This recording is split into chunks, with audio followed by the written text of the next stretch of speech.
শিক্ষার্থী বন্ধুরা, তোমরা সবাই কেমন আছো? তো আমার টিউটোরিয়ালগুলো কেমন লাগছে কমেন্ট বক্সে জানাবে। আর কমেন্ট করতে কখনো দ্বিধাদ্বন্দ্ব করবে না। আমাদের এই টিউটোরিয়ালটা তৈরি করেছি বিসিএস পরীক্ষা যারা দেবে, মেডিকেলে ভর্তি পরীক্ষা, ঢাকা ইউনিভার্সিটি, রাজশাহী ইউনিভার্সিটি, চিটাগং ইউনিভার্সিটিতে ভর্তি পরীক্ষা, বিভিন্ন ভর্তি পরীক্ষা বা চাকরির পরীক্ষা বা ব্যাংকের পরীক্ষা, এসব কোশ্চেন আসে। এগুলো আমাদের বেসিক কোশ্চেন আসে, এগুলো আমাদের জানতে হবে। অনেকে হয়তো গ্রামার ফাঁকি দিয়ে এসেছে আগে, বা গ্রামারটা ওইভাবে পড়া হয়নি, তো এই লেকচারগুলো দেখলে গ্রামারগুলো পরিষ্কার হয়ে যাবে। কেন আমরা প্রোনাউন নিয়ে দেখা গেলো যে 150 কোয়েশ্চেন আলোচনা করলাম, প্রোনাউনের উপরে 150 কোয়েশ্চেন আমরা আলোচনা করছি। শুধু প্রোনাউন নিয়ে ডিসকাস করলাম 150 কোয়েশ্চেন বা 200 কোয়েশ্চেন। তাহলে 200 কোয়েশ্চেন যদি কেউ মনোযোগ দিয়ে দেখে, তাহলে প্রোনাউন নিয়ে তার কোনো অসুবিধা হওয়ার কথা না। তা আমরা আজকের লেকচার শুরু করছি প্রোনাউন নিয়ে। প্রথম question, this is my pencil, that is yours. এখানে বলতে হবে যে দিস এবং দ্যাট কোন part of speech? This is my pencil, that is yours, আমাকে বলতে হবে দিস এবং দ্যাট কোন পার্ট অফ স্পিচ। এখানে বলা আছে personal pronoun, demonstrative pronoun, possessive pronoun নাকি নাউন, এই তো কোনটা? এখন দিস হচ্ছে কি ডেমনস্ট্রেটিভ প্রোনাউন। ডেমনস্ট্রেটিভ কেন? এটাকে আমি বলছি দিস অ্যান্ড দ্যাট, এই দুইটা হচ্ছে গিয়ে ডেমনস্ট্রেটিভ প্রোনাউন। কেন? এটা কারণটা কি? এটা কারণ তো আছে। ডেমনস্ট্রেটিভ অর্থ হচ্ছে কি নির্দেশমূলক, নির্দেশমূলক, নির্দেশমূলক। ডেমনস্ট্রেটিভ শব্দের অর্থ হচ্ছে কি নির্দেশমূলক, অর্থাৎ যেটা নির্দেশ করে। দিস প্যান, এই যে নির্দেশ করছে, দিস নির্দেশ করা, এই যে আঙ্গুল দিয়ে নির্দেশ করা, দিস দ্যাট, দিস এইগুলো, দোজ ওগুলো।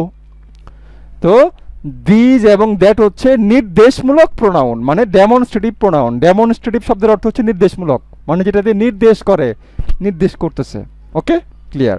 পরেরটায় চলে যাই। Which is the demonstrative pronoun? কোনটা?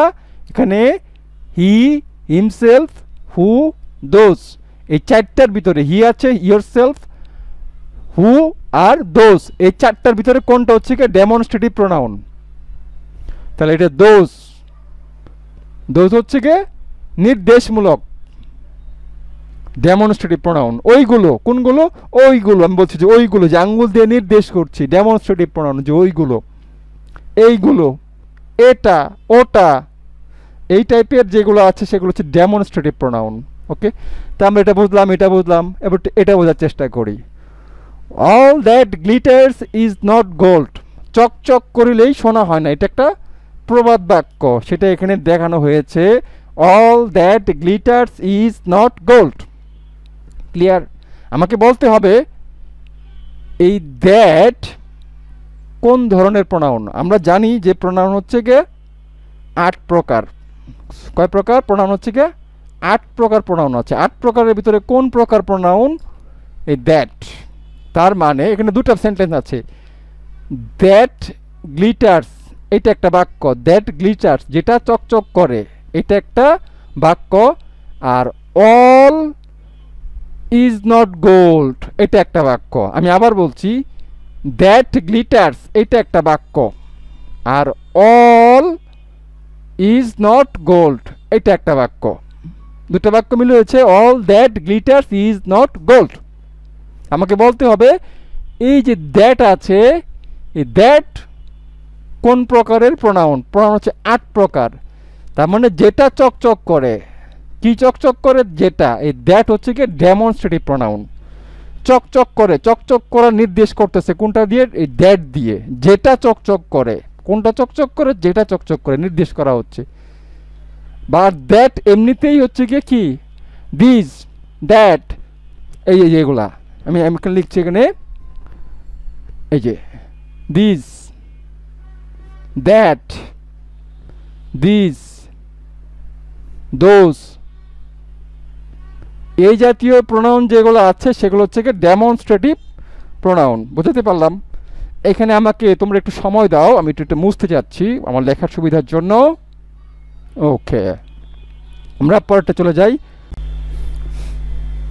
তারপরে হচ্ছে এখানে whom did you meet yesterday, এখানে হুম হুম একটা কোন প্রোনাউন? 8 প্রকারের প্রোনাউন আছে। এই হুম শব্দটা দিয়ে আমরা একটা বাক্যে প্রশ্ন করেছি। যেসব প্রোনাউন দিয়ে আমরা বাক্যে প্রশ্ন তৈরি করি, যেমন হোয়াট, উইচ, হুম, হু, ওকে, এগুলো হচ্ছে ইন্টারোগেটিভ প্রোনাউন। ইন্টারোগেটিভ শব্দের অর্থ কি? ইন্টারোগেটিভ শব্দের অর্থ হচ্ছে প্রশ্নমূলক।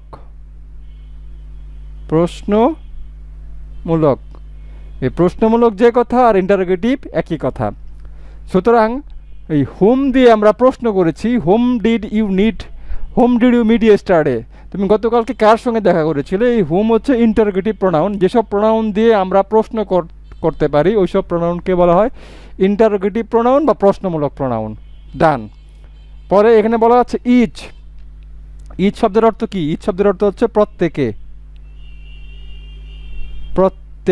এটা কোন প্রোনাউন এটা বলতে হবে। ইচ হচ্ছে কোন প্রোনাউন? ইচ হচ্ছে ডিস্ট্রিবিউটিভ প্রোনাউন। ইচ কোন প্রোনাউন? ইচ হচ্ছে কি ডিস্ট্রিবিউটিভ প্রোনাউন। ডিস্ট্রিবিউটিভ মানে কি? ডিস্ট্রিবিউট করে দেওয়া, মানে বন্টন করে দেওয়া বা ভাগ করে দেওয়া। ডিস্ট্রিবিউটিভ প্রোনাউন মানে বন্টন করে দেওয়া, বন্টন মূলক, মানে যে প্রোনাউন দিয়ে বন্টন করে দেওয়া হয় কোনো কাজ বা কোনো বিষয় বন্টন করে দেওয়া হয়। Each boy will get a prize, প্রত্যেকটা বালক একটা পুরস্কার পাবে। Each boy will get a prize. Each girl has come in the class, প্রত্যেকটা বালিকায় ক্লাসে এসেছে। ওকে, আমরা বন্টন করে দিলাম ইচ শব্দটা। Each, every, either or, neither nor, এরকম কিছু আছে যেগুলো হচ্ছে গিয়ে ডিস্ট্রিবিউটিভ প্রোনাউন, মানে বন্টনমূলক।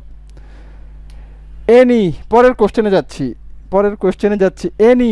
এনিওয়ান, সামওয়ান, সাম, এই টাইপের যেগুলো আছে, এনিওয়ান, এনি মানে যে কোনোটা, এনিওয়ান মানে যে কোনো মানুষ, সামওয়ান মানে কেউ একজন, সাম মানে কেউ। তো এগুলো হচ্ছে গিয়ে কোন প্রোনাউন? প্রোনাউনের ভাগ হচ্ছে কটা? 8টার ভিতরে এটা কোনটার মধ্যে ফেলবো আমরা? এনিওয়ান, সামওয়ান, সাম।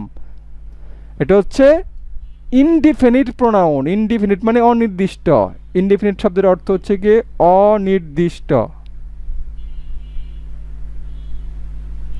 আমরা কি অনির্দিষ্ট শব্দটা বুঝি? আমি যে লিখলাম যে অনির্দিষ্ট, ইনডিফিনিট প্রোনাউন। ইনডিফিনিট মানে হচ্ছে অনির্দিষ্ট প্রোনাউন। যেমন এনি মানে যে কেউ, নির্দিষ্ট না। এনিওয়ান যে কোনো মানুষ, নির্দিষ্ট না। সামওয়ান কেউ একজন, মানে নির্দিষ্ট না, যে কেউ হতে পারে। সাম কেউ। সুতরাং এগুলো হচ্ছে গিয়ে ইনডিফিনিট প্রোনাউন। আমরা আরেকটা এক্সাম্পল দেখাই, কোয়েশ্চেন যেটা সবসময় বিভিন্ন পরীক্ষায় আসে। None but Allah can help us, কেউ না বাট আল্লাহ আমাকে সাহায্য করতে পারে, আল্লাহ আমাদেরকে সাহায্য করতে পারে, আল্লাহ ছাড়া অন্য কেউ আমাদেরকে সাহায্য করতে পারে না। এখানে আমাকে বলতে হবে এই নান শব্দটা কোন প্রকারের প্রোনাউন। এখন নান মানে কেউ না, মানে অনির্দিষ্ট। কোন নির্দিষ্ট? নান শব্দের অর্থ কেউ না। আমি যদি বলি যে কেউ না, তার মানে এটা অনির্দিষ্ট। কোন মানে কারা কেউ না, এটা আমরা বলতে পারতেছি না, মানে কি? তাহলে এটা হচ্ছে ইনডেফিনিট প্রোনাউন, অনির্দিষ্ট প্রোনাউন। তো মোটামুটি যদি এই ক্লাসটা তোমরা বুঝে থাকো, এতক্ষণ যে পেঁচাল পারলাম, যে কথাগুলো বললাম, যদি এগুলো একটু কান খাড়া করে শুনে থাকো, এই টাইপের কোয়েশ্চেন, অসংখ্য কোয়েশ্চেন আসবে। আমি প্রোনাউনের উপরে 1-150 প্রশ্ন আমি পড়াবো এইভাবে প্রোনাউনের উপরে। তুমি যদি 1-150 কোয়েশ্চেন যদি মনোযোগ দিয়ে শুনো, তোমার বই খোলা লাগবে না, এইগুলো শুনে তুমি শিখে ফেলবে। এর চেয়ে বড় সুবিধা আর কী দিব বলো?